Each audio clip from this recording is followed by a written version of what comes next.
Bismillahirrahmanirrahim. Dear students, Assalamu alaikum. This is Dr. Faisal Shafiq Butt, and I am here to teach you the course of Software Project Management, and this is my 12th online session. And before this I have taken 11 online session, and actually we started the topic of software scheduling, और students से हवाले से software scheduling के हवाले से हम दो sessions कर चुके हैं, जिसमें मैं थोड़ा सा आपको रिव्यू कर देता हूँ गैंट चार्ट, और इसके बाद हमने इसकी रिप्रेजेंटेशन के हवाले से बात की थी। देन उसके बाद हमने जो सॉफ्टवेयर स्केजुलिंग की जो टेक्निक्स थी, जो लेटेस्ट और नई टेक्निक्स थी, उनके हवाले से डिस्कस करना था। और इसके लिए हमें उस चीज़ को डिस्कस करने के लिए पहले कुछ बेसिक स्टफ़ को डिस्कस करना था, जो basic stuff network basic concepts के नाम से है, तो वो हमने डिस्कस किया लास्ट लेक्चर में। और इसमें मैंने आपको बताया कि how we can represent activity, how we can represent event in a network, then what is the network, और इन तमाम चीज़ों को हमने डिस्कस किया था। फिर हमने पाथ की बात की थी, और लास्ट में हमने लास्ट लेक्चर में क्रिटिकल पाथ की भी बात की थी। तो आई होप स्टूडेंट के यहाँ तक आपको समझ आ गई है। आज के लेक्चर में मैं आपको इससे आगे लेके चलता हूँ और देखते हैं कि इसमें और कौन कौन सी जो बेसिक्स में हैं नेटवर्क की बेसिक्स में, और हमें कौन कौन सी चीज़ों को डिस्कस करना है। स्टूडेंट्स, अब हम बात करते हैं इस बेसिक्स, जो नेटवर्क की बेसिक्स हम पढ़ रहे हैं, इसमें अब हमने कुछ रिलेशनशिप्स की बात करनी है। जिस तरह आप इस स्लाइड में देख सकते हैं कि an activity can be any of these conditions.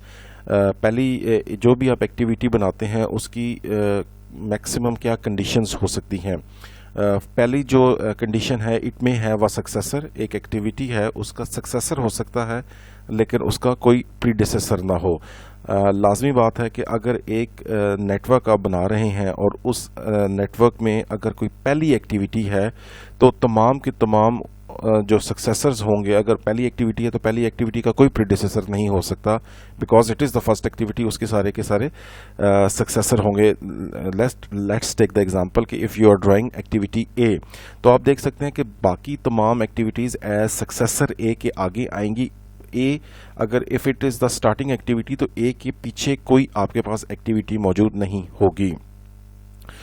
Okay, दूसरी जो बात वो कह रहा है, it may have a predecessor but no successor. अब एज्यूम करें कि अगर ये नेटवर्क की आखिरी एक्टिविटी है, just take the example of activity I, तो इसका मतलब ये है कि activity is the last activity in this network, तो इसका कोई सक्सेसर मौजूद नहीं है, और बाकी तमाम की तमाम एक्टिविटीज़ हैं वो इसकी प्रीडिसेसर एक्टिविटीज़ होंगी।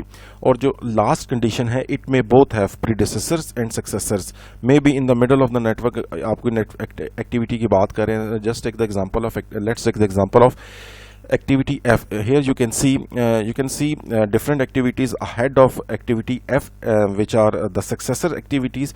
और अगर F के बैक पे हम देखें तो there are many activities behind F, activity which you may call कि वो activity F की, ये C हो गया, A हो गया, ये activity F की प्रीडिसेसर एक्टिविटीज़ हैं। तो अगर इन द मिडल अगर कोई आपके पास एक्टिविटी है, तो उसके प्रीडिसेसर्स भी मौजूद होंगे और उसके सक्सेसर भी मौजूद होंगे। अगर वो पहली एक्टिविटी है तो उसके तमाम के तमाम सक्सेसर्स होंगे और उसका कोई प्रीडिसेसर नहीं होगा। और अगर वो आखिरी एक्टिविटी है तो तमाम के तमाम उसके प्रीडिसेसर्स होंगे और उसका सक्सेसर कोई नहीं होगा। स्टूडेंट, जो हम बात कर रहे हैं, जो हमने ड्रॉ करना है नेटवर्क, तो जो नेटवर्क्स दो तरीक़ों से आपके पास स्केजुलिंग में बन सकता है। एक होगा एक्टिविटी ऑन एरो और दूसरा होगा activity on node. Activity on arrow का मतलब ये है कि आप तमाम एक्टिविटीज़ को एरो के ऊपर रिप्रेजेंट करेंगे। जिस तरह मैंने आपको ये पहली टेक्निक करके दिखाई थी कि आप जो एक्टिविटीज़ रिप्रेजेंट कर रहे हैं वो एरो के ऊपर आती हैं। हियर यू कैन सी कि आपने एक एरो ड्रॉ किया और उसके ऊपर आपने एक एक्टिविटी लिख दी, और इस एक्टिविटी का नाम सिंप्लिसिटी के लिए हमने ए रखा था, और जो कि 2-3 को कंज्यूम कर रहा है। तो अगर आप इस तरह की रिप्रेजेंटेशन देना चाहते हैं तो वो एक्टिविटी ऑन एरो होगी। और दूसरी जो आपके पास टेक्निक यूज़ होती है वो एक्टिविटी ऑन नोड है। एक्टिविटी ऑन नोड का मतलब है कि तमाम की तमाम एक्टिविटीज़ आप एरो की बजाय नोड के ऊपर करेंगे। लेकिन हम इस कोर्स में जो अपने आप को रिस्ट्रिक्ट करेंगे जो चीज़ हम डिस्कस करेंगे वो ऑन एक्टिविटी ऑन एरो को ही डिस्कस करेंगे। ऑल्दो के चॉइस जो एक्टिविटी ऑन एरो या एक्टिविटी ऑन नोड ये आपकी पर्सनल लाइकिंग डिसलाइकिंग पे होती है, लेकिन हम चीज़ों को सिंपल रखने के लिए एक ही अप्रोच को अडॉप्ट करेंगे और वो एक्टिविटी ऑन एरो होगी। इसका मतलब ये है कि हम इस अप्रोच को अडॉप्ट करेंगे जो कि हम शुरू में इस लेक्चर्स को लेके चल रहे हैं कि हम तमाम की तमाम एक्टिविटीज़ एरो के ऊपर ही करेंगे। तो हम जो हमारे पास ये ड्राइंग नेटवर्क्स करने हैं उसमें हम एक ही अप्रोच को अडॉप्ट करेंगे और वो हमारी एक्टिविटी ऑन एरो ही होगी। ओके स्टूडेंट्स, आगे चलते हैं। तो ये अब चूंकि हम कुछ बेसिक चीज़ें डिस्कस कर चुके हैं तो अब हम देखते हैं कि आप किस तरह एक्टिविटीज़ को रिप्रेजेंट कर सकते हैं। आप यहाँ पे देख सकते हैं कि मैं थोड़ा सा मुझे थोड़ा सा टाइम दें, मैं ज़रा स्क्रीन को बड़ा कर दूँ ताकि आपके लिए थोड़ी सी विजिबिलिटी का इशू ख़त्म हो जाए। Think now it is visible to you. आप यहाँ पे देख सकते हैं कि अगर आपने कोई बेसिक एक्टिविटी को रिप्रेजेंट करना है तो आप देख सकते हैं कि अगर आपने किसी भी बेसिक एक्टिविटी को रिप्रेजेंट करना है तो वो आप इस तरह कर सकते हैं। अगर एक एक्टिविटी दो इंडिपेंडेंट एक्टिविटीज़ हैं तो आप एक्टिविटी ए बनाएंगे और एक्टिविटी बी बनाएंगे। आगे चलते हैं स्टूडेंट्स, थोड़ा सा आगे चल के आपको मज़ीद इसकी समझ आएगी। अगर डिपेंडेंट एक्टिविटीज़ को आपने शो करना है, let's assume if activity B is dependent on activity A, तो सबसे पहले आप एक्टिविटी ए ड्रॉ करेंगे। एक्टिविटी ए आपने ड्रॉ की, फिर आप उस एक्टिविटी को एक नोड लगा के ख़त्म करेंगे स्टूडेंट्स, क्योंकि आपको याद होना चाहिए कि पिछले लेक्चर में मैंने आपको बताया था कि जो ये नोड होते हैं ये बेसिकली इस चीज़ को रिप्रेजेंट कर रहे होते हैं कि आपकी एक या एक से ज़्यादा एक्टिविटीज़ यहाँ पे ख़त्म हो रही हैं। तो यहाँ पे आपने एक्टिविटी ए ड्रॉ की है तो वो पहले ख़त्म होगी, तो उसके बाद आप इस काबिल होंगे कि आप एक्टिविटी बी स्टार्ट कर सकते हैं। तो आपने एक्टिविटी ए ड्रॉ की, उसको ख़त्म किया, नोट इस चीज़ को बता रहा है कि यहाँ पे एक्टिविटी ख़त्म हो रही है, और उसके बाद फिर आपने एक्टिविटी बी जो है वो ड्रॉ कर दी है। Now activity B is dependent on the completion of activity A, so this is a dependent relationship. उसके बाद हम बात करते हैं मर्ज रिलेशनशिप की। अब merge relationship as the name suggest, देखें दो एक्टिविटीज एक पॉइंट पे मर्ज हो रही हैं। This is activity A, this is another activity which is called the B activity. ये दोनों एक्टिविटीज एक पॉइंट पे खत्म हो रही हैं, और उसके बाद एक पॉइंट पे खत्म होने के बाद हमने यहाँ पे नोड ड्रॉ किया और उसके बाद एक्टिविटी सी स्टार्ट की। इसका मतलब है कि activity C is dependent on the completion of activity A and B, and you cannot start activity C until and unless आप एक्टिविटी A या B कंप्लीट कर लेते हैं। अब यहाँ पे बड़ा ज़बरदस्त किस्म का एक सिनेरियो है, मैं आपको समझाता हूँ। देखें, जब इस तरह के रिलेशनशिप्स बनते हैं नेटवर्क्स के अंदर, तो आप देखें लेट्स अज्यूम आपने एक्टिविटी A की है। एक्टिविटी A को करने के लिए आपको 10 दिन चाहिए, और एक्टिविटी B आप कर रहे हैं, और एक्टिविटी B को कंप्लीट करने के लिए आपको 5 दिन चाहिए। अब मेरा आपसे क्वेश्चन ये है कि आप एक्टिविटी ए को कर रहे हैं 10 दिनों के अंदर ख़त्म, और एक्टिविटी बी को ख़त्म कर रहे हैं 5 दिनों के अंदर। आप एक्टिविटी सी किस दिन से स्टार्ट कर सकते हैं? है आपके पास सोल्यूशन इस चीज़ का? मैं आपको बताता हूँ। देखें, एक्टिविटी ए 10 दिन में ख़त्म हो रही है, एक्टिविटी बी 5 दिन में ख़त्म हो रही है, लेकिन हमें ये रिलेशनशिप जहन में रखना चाहिए कि हम एक्टिविटी सी उस टाइम तक स्टार्ट नहीं कर सकते जब तक ये दोनों एक्टिविटीज़ ख़त्म ना हो जाए।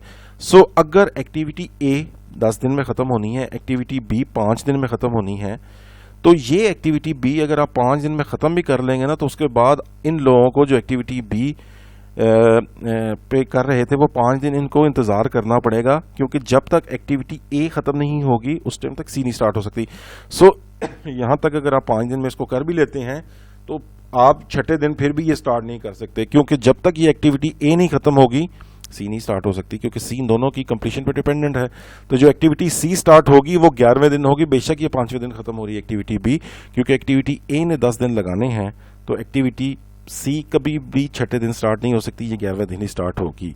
तो इसका मतलब ये है कि अगर आप इस एक्टिविटी बी को लिंगर ऑन करना चाहते हैं, आपको असाइन 5 दिन किए गए हैं, आप बेशक इसे 6 दिन पे ले जाएं, 7 दिन पे ले जाएं, क्योंकि एक्टिविटी सी जो है वो 11वें दिन से पहले स्टार्ट नहीं हो सकती। सो आप इसे बेशक 5 दिन लेट कर दें एक्टिविटी बी को भी, ऑल्दो कि आपको मिले 5 दिन ही हुए हैं, आप इसे 6 दिन में ख़त्म कर दें, 7 दिन में, 8 दिन में, 9 दिन में, 10 दिन में, लेकिन 10 दिन से 11वें पे नहीं आप जा सकते, क्योंकि अगर आपने इस एक्टिविटी बी को 11वें दिन पे स्टार्ट ख़त्म किया तो फिर इसका मतलब ये है कि ये 12वें दिन पे चले जाएगा। तो यहाँ पे आपके पास गुंजाइश है कि आप थोड़ा सा इसमें रिलैक्स हो सकते हैं, इसको 5 की बजाय 6, 7, 8 दिन में ख़त्म कर दें। लेकिन एक्टिविटी ए जो है वो 10वें दिन ख़त्म होगी तो 11वें दिन ये स्टार्ट हो जाएगी, लेकिन आप एक्टिविटी ए को एक दिन भी लेट नहीं कर सकते, क्योंकि अगर एक्टिविटी ए लेट हुई तो एक्टिविटी सी एक दिन की लेट होने की वजह से एक्टिविटी बी भी 12वें दिन पे चली जाएगी। So this is called a merge relationship. Okay students, आगे चलते हैं और हम देखते हैं कि what is a burst relationship. ये बर्स्ट रिलेशनशिप क्या होता है। आप देख रहे हैं कि एक एक्टिविटी ए एक पॉइंट पे खत्म हो रही है, एक नोड पे खत्म हो रही है, और उसके आगे 2 फर्दर एक्टिविटीज बी और सी निकल रही हैं। इसका मतलब यह है कि अब आप 2 एक्टिविटीज उस टाइम तक शुरू नहीं कर सकते जब तक आपकी एक्टिविटी ए खत्म नहीं हो जाती। So activity B and activity C both are dependent on the completion of activity A. So this type of a relationship is called a burst relationship. इसके लेट होने की वजह से ये दोनों एक्टिविटीज लेट हो सकती हैं। ओके आगे चलते हैं स्टूडेंट्स, और उसके बाद देखते हैं जनाब बर्स्ट रिलेशनशिप के बाद हमारे पास क्रॉस रिलेशनशिप है। And here you can C cross relationship में क्या हो रहा है कि 2 एक्टिविटीज एक नोड पे खत्म हो रही हैं, एक इवेंट पे खत्म हो रही हैं, और उनके खत्म होने के बाद उसके बाद 2 या 2 से ज्यादा, यहाँ पे हमने 2 ही एक्टिविटीज निकाली हैं, सी और डी। इसका मतलब है एक्टिविटी सी एंड डी, ये दोनों एक्टिविटीज डिपेंड कर रही हैं on the completion of activity A and B. आप एक्टिविटी सी भी स्टार्ट नहीं कर सकते और एक्टिविटी डी भी स्टार्ट नहीं कर सकते जब तक आपकी एक्टिविटीज जो ए और बी हैं वो दोनों कंप्लीट नहीं हो जाती। सो इसका ये मतलब हुआ कि किसी एक चीज के लेट होने की वजह से अगर आप एक्टिविटी ए टाइमली स्टार्ट नहीं कर पाते, एक्टिविटी या बी लेट कर देते हैं, तो उसकी वजह से आपके पास जो आगे शुरू होने वाली एक्टिविटीज हैं वो तमाम की तमाम आपके लिए प्रॉब्लम में आ जाएंगी, और आपका जो नेटवर्क का टाइम है वो डिले होना शुरू हो जाएगा। आप यहाँ पे इस एग्जांपल में देख सकते हैं कि एक्टिविटी सी और डी दोनों उस टाइम ही स्टार्ट होंगी जब एक्टिविटी ए और बी दोनों दोनों ख़त्म हो चुकी होंगी, तभी आप इनको स्टार्ट कर सकते हैं। तो स्टूडेंट ये कुछ बेसिक रिप्रेजेंटेशन थी जो नेटवर्क के अंदर जो डिफरेंट एक्टिविटीज़ होंगी, जब हम उनको बनाने की कोशिश करेंगे तो उनकी कुछ इस तरह की रिप्रेजेंटेशन होंगी, या तो वो इंडिपेंडेंट एक्टिविटीज़ होंगी या डिपेंडेंट होंगी, या वो मर्ज रिलेशनशिप, नॉर्मली मर्ज रिलेशनशिप एक्टिविटीज़ के अंदर नेटवर्क के अंदर बहुत ज़्यादा बन रहा होता है इस तरह की, फिर या तो वो बर्स्ट होंगी या फिर वो क्रॉस एक्टिविटी की सूरत में नेटवर्क के अंदर रिप्रेजेंट होंगी। तो जी स्टूडेंट्स, ये हमारे पास कुछ बेसिक रिप्रेजेंटेशंस हैं जिनकी मदद से हम नेटवर्क्स के अंदर डिफरेंट एक्टिविटीज़ को रिप्रेजेंट कर सकते हैं। तो स्टूडेंट्स आगे चलते हैं। स्टूडेंट आगे एक कॉन्सेप्ट है डमी एक्टिविटी का। फिल वक्त मैं इस डमी एक्टिविटी के कॉन्सेप्ट को छोड़ रहा हूं और एक छोटी सी एग्जांपल की तरफ, इस डमी एक्टिविटी को करने से पहले एक छोटी सी एग्जांपल मैं आपके साथ डिस्कस करना चाहता हूं। वो एग्जांपल डिस्कस जब मैं कर लूँगा तो इंशाल्लाह ताला अगले लेक्चर में मैं आपके साथ डमी एक्टिविटी का कॉन्सेप्ट भी इंशाल्लाह ताला डिस्कस करूँगा। आप ये देखें, ये छोटी सी आपके लिए असाइनमेंट है। पहले मैं इस असाइनमेंट को आपके लिए सॉल्व करता हूं, इसके अलावा फिर इस चैप्टर में से मैं आपको छोटी छोटी सी और असाइनमेंट्स भी दूंगा। वो इंशाल्लाह ताला मैं आपके जो CU ऑनलाइन में असाइनमेंट का फोल्डर है उसमें वो मैं डाल दूंगा। ये जो असाइनमेंट है, अगर हमारी रेगुलर क्लास हो रही होती तो मैं डेफिनेटली उस रेगुलर क्लास में आपको बनाने के लिए देता कि आप पेपर के ऊपर बना के दें, लेकिन चूंकि इस time this is online class तो मैं आपको समझाता हूँ कि स्टूडेंट्स ये जो छोटा सा एक नेटवर्क हमने जो एक नेटवर्क बनाने की कोशिश कर रहे हैं और उसमें जो डिफरेंट एक्टिविटीज़ हैं, उस नेटवर्क के अंदर इन डिफरेंट एक्टिविटीज़ को कैसे हम रिप्रेजेंट करेंगे, क्योंकि बेसिक्स जितनी हैं हम रिप्रेजेंटेशन के हवाले से नेटवर्क्स की एक्टिविटीज़ की रिप्रेजेंटेशंस कैसे करनी है वो तमाम के तमाम रूल्स हम कर चुके हैं। सिर्फ डमी एक्टिविटी को रिप्रेजेंट करने का एक रूल जो कि मैंने जानबूझ के भी छुड़वाया है ताकि मैं पहले आपको बेसिक जो एक्टिविटीज़ की रिप्रेजेंटेशन है उसको एक नेटवर्क के ऊपर पहले दिखा दूँ। अब यहाँ पे देखें, सिर्फ 3 एक्टिविटीज़ का एक नेटवर्क बन रहा है और इसमें कह रहा है कि E depends upon A। Activity E जो है वो डिपेंड करती है ए के ऊपर, एक्टिविटी ए के ऊपर। लेकिन अब सबसे बड़ी बात तो ये होती है कि यार आप एक्टिविटी ई बना रहे हैं, आपने अभी तक एक्टिविटी ए तो बनाई नहीं।